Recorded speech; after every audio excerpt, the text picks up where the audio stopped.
faites défiler les visages comme un fil d'actualité. Vous recevez des likes et des swipes, comme s'il s'agissait de la voix apprivoisée du cœur. Mais que se passe-t-il si chaque swipe right n'est pas un acte de liberté, mais une vague d'algorithmes? Et si vous pensiez « je choisis », mais que quelqu'un d'autre choisissait en fait pour vous? Dans le monde numérique, l'amour est devenu une marchandise. Il est pesé par des mesures d'attractivité, comparé dans des statistiques de correspondance et ciblé par des publicités de rencontres.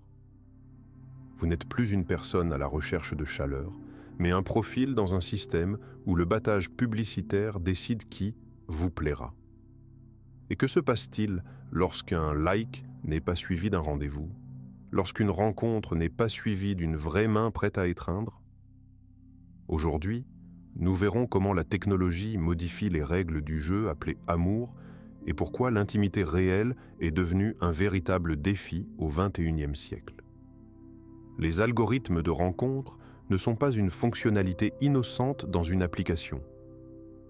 C'est un prêtre des temps modernes qui façonne votre idéal un peu plus brillamment que vous ne l'êtes. En glissant de gauche à droite, vous pensez que vous choisissez seul, mais en réalité, la sélection des candidats à rencontrer se fait bien avant que vous ne touchiez l'écran. Chaque fois que vous glissez, un réseau neuronal sophistiqué analyse votre comportement. La vitesse à laquelle vous glissez, les visages qui attirent votre attention, les mots de la description du profil qui obtiennent le plus de clics. Cet algorithme peut prédire votre compatibilité mieux que vous. Il détermine également qui doit vous montrer et qui doit vous cacher. Imaginez une immense bibliothèque de destins humains, où les livres sont classés non pas par genre ou par auteur, mais en fonction de votre attractivité et de votre compatibilité d'intérêts. Vous n'ouvrez que les ouvrages que le système considère comme les vôtres. En conséquence, l'idée que vous vous faites du partenaire idéal commence à coïncider non pas avec vos besoins profonds, mais avec les modèles intégrés dans le code. Les algorithmes créent une bulle idéale. Chaque nouvelle rencontre confirme les choix précédents. Si vous aimez quelqu'un qui a les yeux verts et le sens de l'humour, l'application ne vous proposera que des personnes comme elle. Et vous serez convaincu que cet ensemble particulier d'attributs représente l'amour. Mais en réalité, vous ne saurez jamais comment vous réagirez face à quelqu'un qui ne correspond pas à cet ensemble. Le point culminant du paradoxe, plus l'algorithme fonctionne avec précision, plus la fenêtre de votre liberté se rétrécit.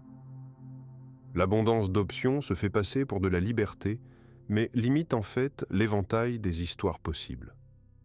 Vous ne cherchez plus l'amour, vous le poussez à travers le scénario technique de quelqu'un d'autre. Et si nous voulons remettre nos désirs aux commandes, nous devons poser au système une question inconfortable. Est-il prêt à me montrer quelqu'un que je ne suis pas encore prêt à comprendre?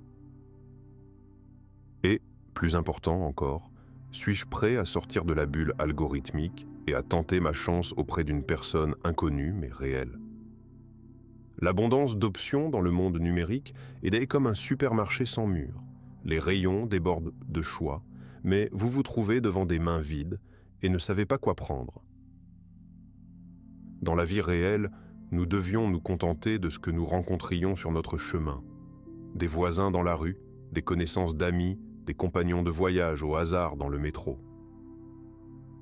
Aujourd'hui, l'application propose des centaines de candidats piqués par heure, de taille, de niveaux d'études et de loisirs différents. À première vue, il semble que plus il y a d'options, plus les chances de trouver l'élu sont élevées. Mais les psychologues ont depuis longtemps constaté l'effet inverse. Trop d'options créent de l'anxiété et des doutes. Lorsque vous parcourez un flot ininterrompu de questionnaires, chaque nouvelle rencontre n'est plus excitante mais fatigante. Vous ne vous concentrez pas sur ce qui vous convient, mais sur ce qui pourrait manquer. Trop de choix, c'est trop de responsabilités. Chaque swipe right est contraignant. Et si quelqu'un de mieux arrive demain, cela vaut-il la peine de rester avec cette personne pour le moment? Au lieu de donner une chance à l'histoire que vous avez commencée, vous éteignez l'application dans l'espoir que mieux existe encore. Il en résulte un paradoxe. Plus on a d'options, moins on est satisfait de celle qui reste. Chaque échec n'est plus perçu comme une leçon de vie, mais devient une confirmation. Et voilà, encore une erreur. Vous ne cherchez plus l'amour, mais vous analysez les métriques de l'inadéquation. La taille est inférieure de 2 cm, la photo est sans chien, la description du profil est trop banale, et vous êtes prêt à vous coucher. La recherche scientifique le confirme. Les personnes qui ont l'embarras du choix dans leurs relations amoureuses sont moins heureuses et ont davantage tendance à rompre. Ils ont l'impression de manquer d'alternatives et, même lorsqu'ils trouvent un bon partenaire, ils continuent à en chercher un encore meilleur. Mais la véritable intimité n'est pas créée par le nombre d'options, mais par la profondeur de la compréhension. Il ne s'agit pas d'essayer une douzaine d'histoires en une semaine, mais de se donner une chance de vraiment connaître une personne. Imaginez ceci, vous rencontrez quelqu'un, mais vos pensées sont toujours préoccupées par la personne qui viendra demain. Vous n'entendez pas ce que dit la personne de l'autre côté du couloir parce que vous cherchez un signe de compatibilité dans un questionnaire virtuel. Comment la confiance et l'affection réelle peuvent-elles naître dans de telles conditions ? Pour retrouver le plaisir de la vraie communication, il faut se rendre à l'évidence. Moins, c'est mieux. Limitez le cercle de recherche, donnez-vous pour règle de ne pas swiper au moment de la fatigue et abandonnez l'habitude de feuilleter l'application avant d'aller vous coucher. Après tout, le vrai choix n'est pas une liste sans fin, mais la volonté de s'arrêter sur un visage et d'en apprendre toute la profondeur. L'abondance d'options se fait passer pour de la liberté, mais limite en fait l'éventail des histoires possibles. Vous ne cherchez plus l'amour, vous le poussez à travers le scénario technique de quelqu'un d'autre.